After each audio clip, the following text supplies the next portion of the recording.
hello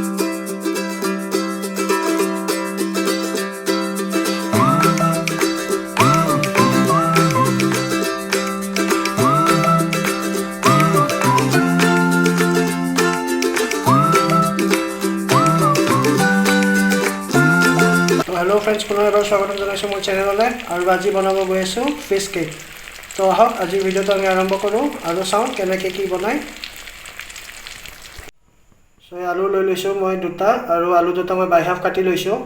আৰু এতিয়া আলুখিনি মই বইল হ'বলৈ দিম আৰু এইপিনে মই মাছ লৈ লৈছো প্ৰায় 5-6 টুকুৰ মান সো আমাৰ মাছখিনি আমি বইল হ'বলৈ দিছো আৰু ইয়াত এতিয়া মই অলপ নিমখ দি দিম আৰু মাছখিনি এতিয়া মই 5-10 মিনিটৰ কাৰণে বইল কৰি লম আৰু আমাৰ মাছখিনি আমি বইল হ'বলৈ দিছো আৰু মাছখিনি বইল হৈ আছে সো মই এতিয়া দুটা সৰু সাইজৰ পিয়াজ লৈ লৈছো আৰু এইকিটা মই এতিয়া প্ৰথমতে ফাইন চপ কৰি লম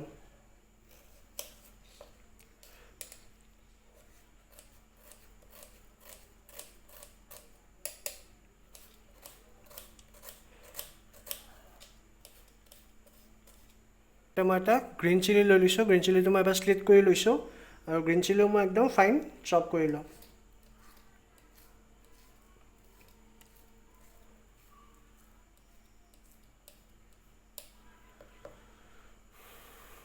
সো আমাৰ মাছখিনি বইল কৰা হৈ গৈছে আৰু এতিয়া মই মাছখিনি ডিবন কৰি লম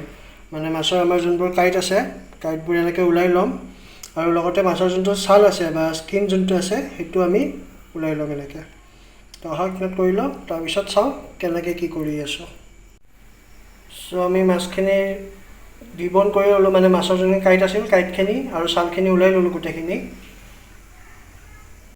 আৰু আমি আলু প্ৰথমতে বইল কৰি থৈছিলো আৰু আলুখিনি মই প্ৰথমতে এতিয়া পিটিকি লম আৰু ভিডিওটো আপোনালোকে মাজতে স্কিপ নকৰিব আৰু বহুত আছে কেনেকৈ কি বনাম গুটেখিনি চাই থাকক সো হাক প্ৰথমতে আলুখিনি এতিয়া পিটিকি লম সো মই আলু গুটেখিনি পিটিকি ললো আৰু ইয়াত মই এতিয়া আমি মাছখিনি দি দিম প্ৰথমতে সো মাছখিনি দি দিলো আৰু এতিয়া মই ইয়াত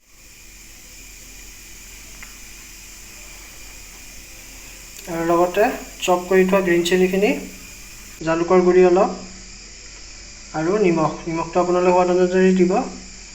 আৰু আহক এইখিনিত এবাৰ গুটেখিনি মিক্স কৰি লওঁ আৰু এইপিনে মই ইয়া কণী এটা মিক্স কৰি লৈছো আৰু লগতে ইয়া ব্ৰেড ক্ৰাম্ব লৈ লৈছো আৰু অলপ ময়দা আৰু আহক চাও এতিয়া কি কৰো আৰু প্ৰথমতে ইয়া মাছ আৰু আলু যোনটো পিটিকি থৈছিলো তাৰে অলপমান লম আৰু হাতেৰে আমি কেকৰ নিচিনা সাইজ বনাই লম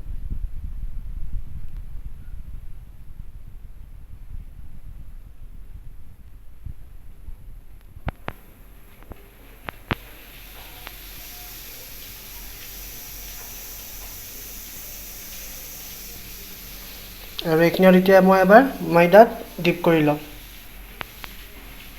জাস্ট কোট কৰি লম ময়দাত এবাৰ তাৰ পিছত এবাৰ আমি যোনটো কণীখিনি হেয়া কৰিছিলো হুইস্ক কৰিছিলো কণীত এবাৰ ডিপ কৰি আৰু ব্ৰেড ক্ৰাম্বেৰে আৰু এবাৰ আমি কোটিং কৰি দিম ক্ৰাঞ্চিনেছৰ কাৰণে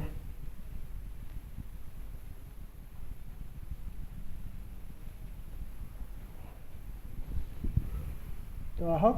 আমি এনেকৈ গুটেখিনি কৰি লওঁ আৰু তাৰ পিছত চাও কি কৰি আছে সো আমি গুটেখিনি এনেকুৱা কৰি ললো আৰু মই দুটামান বেলেগ শেপো দিছো সো শেপটো আপোনালোকৰ নিজৰ ইচ্ছামতেও দিব পাৰে আৰু আহক এতিয়া এইখিনিত আমি ডিপ ফ্ৰাই কৰিম সো আমাৰ তেলখিনি গৰম হৈছে আৰু গৰম হোৱাত ইয়াত এতিয়া মই আমি বনাই থোৱা ফিশ কেকখিনি দি দিম গুটেখিনি নিদিও এনেকৈ এটা বা দুটা দি ফ্ৰাই কৰিম যেতিয়ালৈ আমাৰ ফিশ কেক গিটা দুপিনৰ পৰা গোল্ডেন ব্ৰাউন কালাৰ হৈ নাযায় আৰু আহক এতিয়া গুটেখিনি এবাৰ ফ্ৰাই কৰি লওঁ তো আজি ভিডিওটো চাই কেনে পালে কমেন্টত নিশ্চয় জনাব আৰু মোৰ চেনেলটো লাইক সাবস্ক্ৰাইব আৰু শেয়াৰ কৰিবলৈ নাপাহৰিব আৰু আপোনালোকে যদি কিবা ৰেচিপি জানিব ইচ্ছা যায় কমেন্ট বক্সত নিশ্চয় জনাব আৰু পুনৰ লগ পাম এটি নতুন ভিডিও লৈ তেতিয়ালৈ সকলোৱে ভালে থাকক সকলোৱে সুস্থ থাকক thank you everyone take care